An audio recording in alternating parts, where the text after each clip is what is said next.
हरे कृष्णा।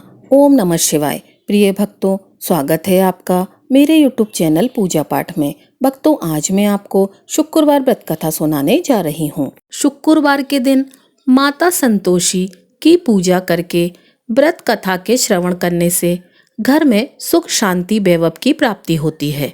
संतोषी माता अपने भक्तों को हर संकट से बचाती हैं और परिवार में खुशहाली के लिए गुड़ चना का भोग लगा के प्रेम पूर्वक कथा को पूरा पढ़ना या सुनना चाहिए तथा शुक्रवार का व्रत करने वालों को इस दिन किसी भी प्रकार की खट्टी चीजें नहीं खानी चाहिए। कहा जाता है कि ऐसा करने से माँ संतोषी नाराज हो जाती हैं। तो आइए संतोषी माता से सुख शांति की कामना करते हुए कथा का श्रवण करें। एक बुढ़िया थी, उसके 7 बेटे थे। 6 कमाने वाले थे और एक कुछ भी नहीं कमाता था। वह निकम्मा था। बुढ़िया 6 की रसोई बनाती, भोजन कराती और उनसे जो कुछ जूठन बचती वो 7वें को दे देती। एक दिन वह पत्नी से बोला, देखो मेरी माँ मुझसे कितना प्रेम करती है, तो वह बोली क्यों नहीं करेंगी, वह आपको सबका जूठा जो खिलाती है। तो वह बोला, ऐसा नहीं हो सकता, जब तक मैं अपनी आंखों से ना देख लूं मैं मान नहीं सकता। कुछ दिन बाद त्योहार आया। घर में 7 प्रकार का भोजन और लड्डू बने। वह जांचने के लिए सिर दर्द का बहाना करके पतला वस्त्र सिर पर ओढ़े रसोई में सो गया। वह कपड़े में से सब कुछ देखता रहा।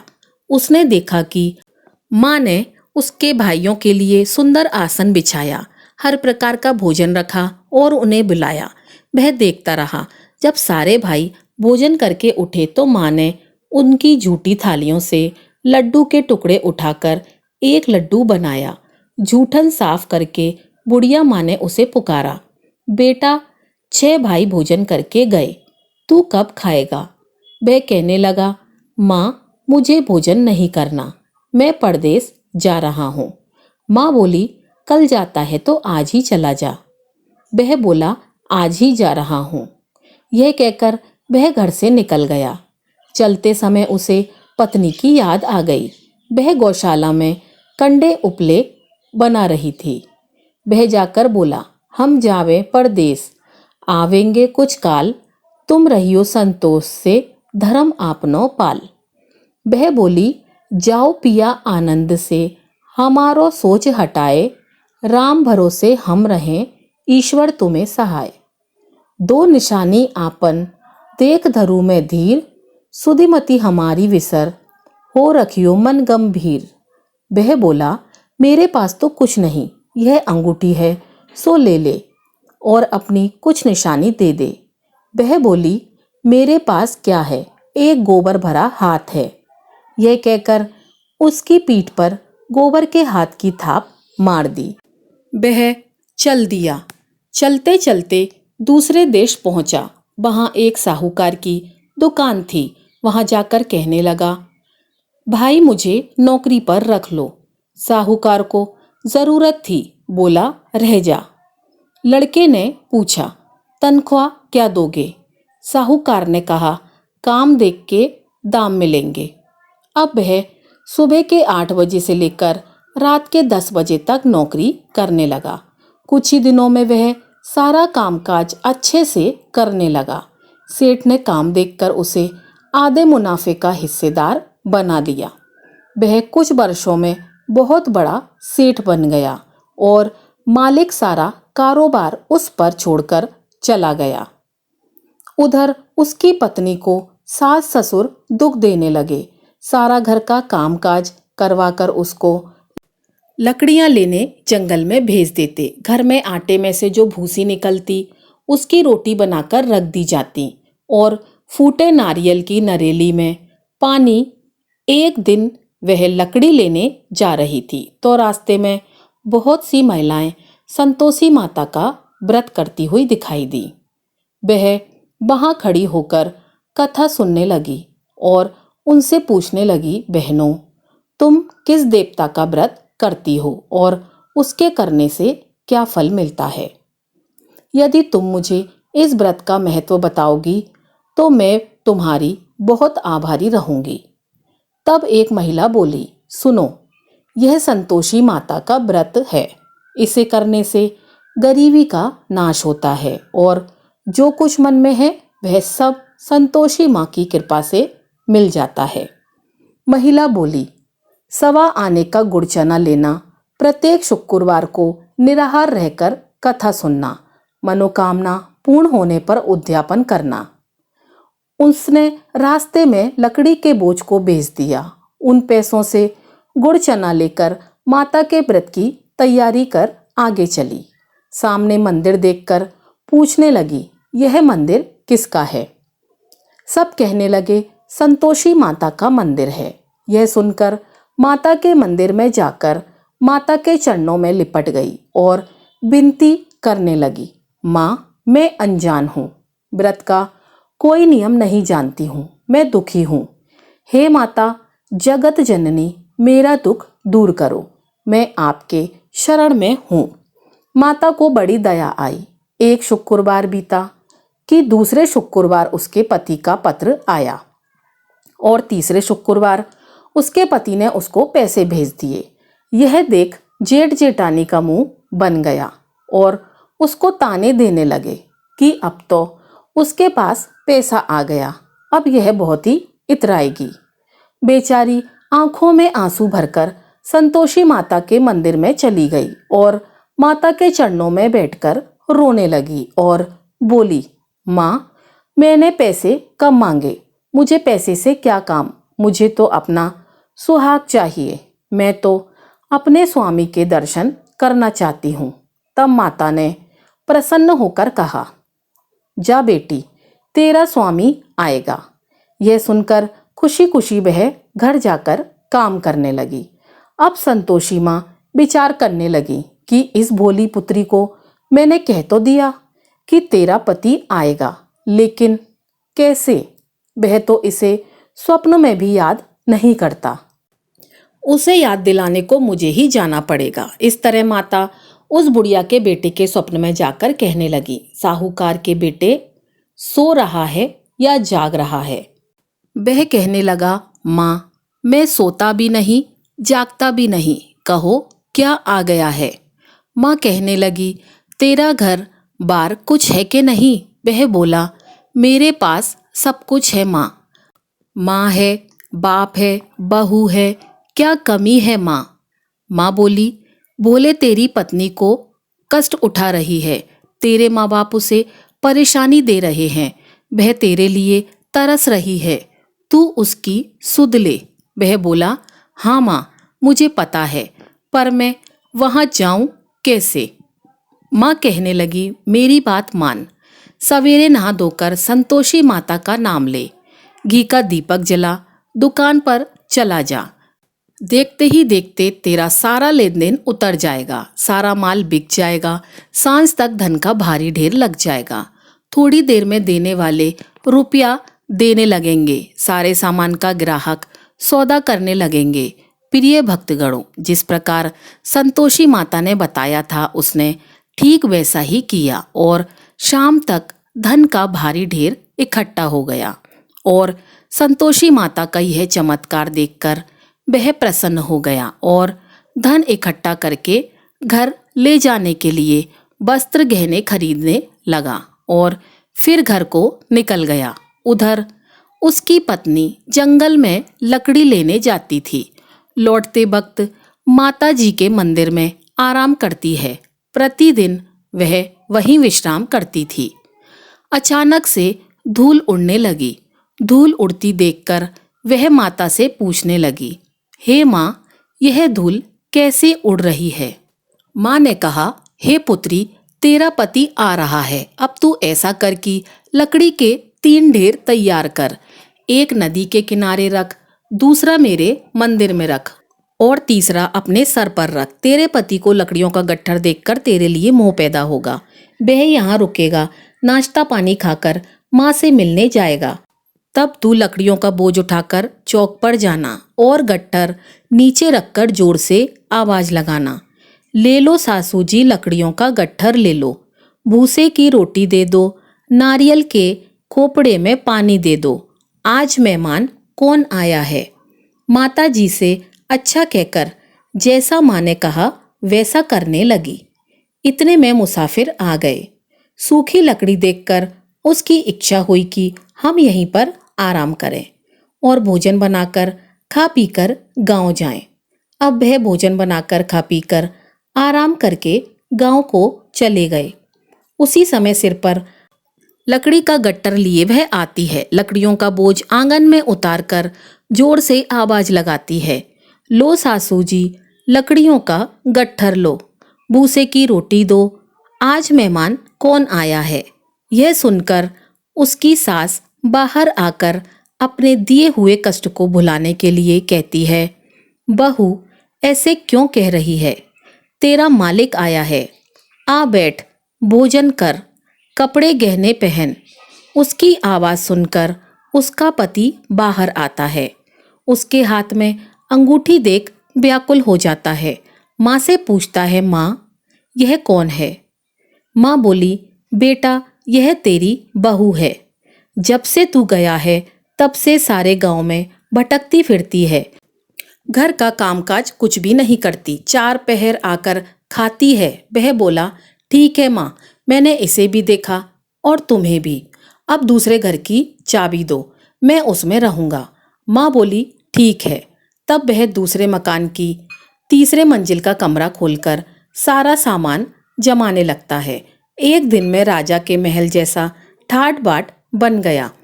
अब क्या था, बहू सुख भोगने लगी। इतने में शुक्रवार आया।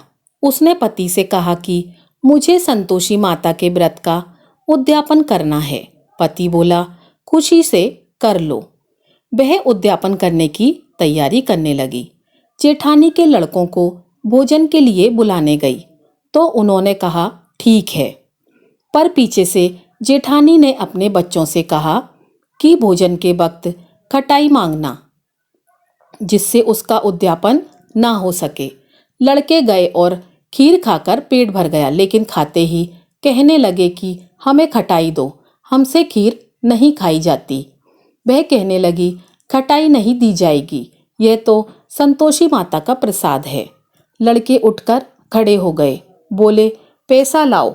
भोली बहू कुछ जानती नहीं थी, उन्हें पैसे दे दिए। लड़के उसी समय इमली लेकर आए और खाने लगे। यह देखकर बहू पर माताजी ने क्रोध किया। राजा के दूत उसके पति को पकड़ ले गए। जेठ जेठानी कहने लगे, लूट लूट कर धन लाया था, अब पता चलेगा जब जेल की मार खाएगा। बहू से यह सहन नहीं हुआ, रोती हुई मंदिर में गई। कहने लगी, हे माता, यह क्या किया। हंसाकर अब भक्तों को रुलाने लगी। माता बोली, बेटी तूने उद्यापन करके मेरा व्रत भंग किया है। वह कहने लगी, माता मैंने क्या अपराध किया, मैंने भूल से लड़कों को पैसे दे दिए थे, मुझे क्षमा करो, मैं फिर तुम्हारा उद्यापन करूंगी। माँ बोली, अब भूल मत करना। वह कहती है, अब भूल नहीं होगी। अब वो कैसे आएंगे माँ। माँ बोली, जा तेरा पति तुझे रास्ते में आता मिलेगा। वह निकली, रास्ते में पति मिला। उसने पूछा, कहाँ गए थे। वह कहने लगा, इतना धन जो कमाया है उसका, यानी कि टैक्स राजा ने मांगा था, वह भरने गया था। वह खुशी होकर बोली, अब घर चलो। कुछ दिन बाद फिर शुक्रवार आया तो वह बोली कि मुझे दोबारा माता का उद्यापन करना है। पति ने कहा, करो। बहू फिर जेठ के लड़कों को भोजन को कहने गई। जेठानी ने एक दो बातें सुनाई और फिर अपने लड़कों से कहा कि तुम सब लोग पहले ही खटाई मांगना। अब तो लड़के भोजन से पहले कहने लगे, हमें खीर नहीं खानी, हमारा जी बिगड़ता है, कुछ खटाई खाने को दे दो। वह बोली, खटाई किसी को नहीं मिलेगी, आना हो तो आओ। वह ब्राह्मण के लड़के लाकर भोजन कराने लगी। दक्षिणा की जगह उनको एक एक फल दिया। संतोषी माता प्रसन्न हुई, माता की कृपा हुई। 9वें मास में उसे सुंदर पुत्र प्राप्त हुआ। पुत्र को पाकर प्रतिदिन माता जी के मंदिर को जाने लगी। माता ने सोचा, यह रोज आती है, आज क्यों ना इसके घर चलूं। यह विचार करके माता ने भयानक रूप बनाया। गुड़ चने से सना हुआ मुख, ऊपर सूंड के समान होंठ, उस पर मक्खियां भिनभिना रही थीं। देहली पर पैर रखते ही उसकी सास चिल्लाई, देखो रे, कोई चुड़ैल या डाकिनी आ रही है, लड़कों इसे निकालो, नहीं तो किसी को खा जाएगी। लड़के भागने लगे, चिल्लाकर खिड़की बंद करने लगे। बहू रोशनदान में सब देख रही थी और खुशी से चिल्लाने लगी, आज मेरी माताजी मेरे घर आई हैं, वह बच्चे को दूध पीने से हटाती है। इतने में सास का क्रोध फूट पड़ा। वह बोली, क्या हुआ है? बच्चे को पटक दिया। इतने में माँ के प्रताप से लड़के ही लड़के नजर आने लगे। वह बोली, माँ, मैं जिसका व्रत करती हूँ यह संतोषी माँ है। सबने माता जी के चरण पकड़ लिए और विनती कर कहने लगे, हे माता, हम नादान हैं, तुम्हारा व्रत भंग करके हमसे बड़ा अपराध हो गया है। माता, आप हमारा अपराध क्षमा करो। इस प्रकार माता प्रसन्न हुई। हे संतोषी माता, बहू को प्रसन्न हो जैसे फल दिया वैसा फल अपने सभी भक्तों को देना। इस कथा कहानी को कहते सुनते हुंकारा भरते सबका कल्याण करना। प्रेम से बोलिए, संतोषी माता की जय। तो प्रिय भक्तों, अब आइए सुनते हैं शुक्रवार की दूसरी कथा। एक समय की बात है, एक नगर में किसान, ब्राह्मण और वैश्य जाति के तीनों लड़कों में परस्पर गहरी मित्रता थी।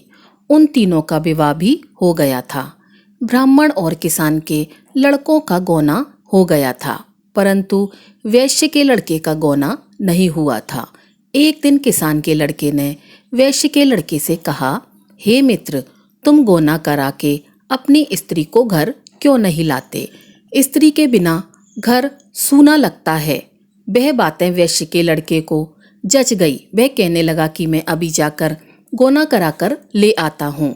ब्राह्मण के लड़के ने कहा, अभी मत जाओ, क्योंकि शुक्र अस्त हो गया है, जब उदय हो जाए तब जाकर ले आना। परंतु वैश्य के लड़के को ऐसी जिद हो गई कि वह किसी प्रकार से नहीं माना। जब उसके घर वालों ने सुना तो उन्होंने भी उसे बहुत समझाया, परंतु वह किसी प्रकार से नहीं माना और अपने ससुराल चला गया। उनको आया हुआ देखकर ससुराल वाले भी चकरा गए।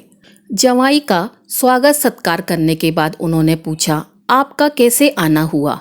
वैश्य पुत्र बोला कि मैं अपनी पत्नी को विदा कराने के लिए आया हूँ। ससुराल वालों ने भी उसे बहुत समझाया कि इस दिन शुक्र अस्त है, उदय होने पर ले जाना, परंतु उसने एक नहीं सुनी और पत्नी को ले जाने का आग्रह करता रहा। जब वह किसी प्रकार न माना तो उन्होंने लाचार होकर अपनी पुत्री को विदा कर दिया। वैश्य पुत्र पत्नी को एक रथ में बिठाकर अपने घर की ओर चल पड़ा। थोड़ी दूर जाने के बाद मार्ग में उसके रथ का पहिया टूटकर गिर गया और बैल का पूरा पैर टूट गया। उसकी पत्नी भी गिर गई और घायल हो गई।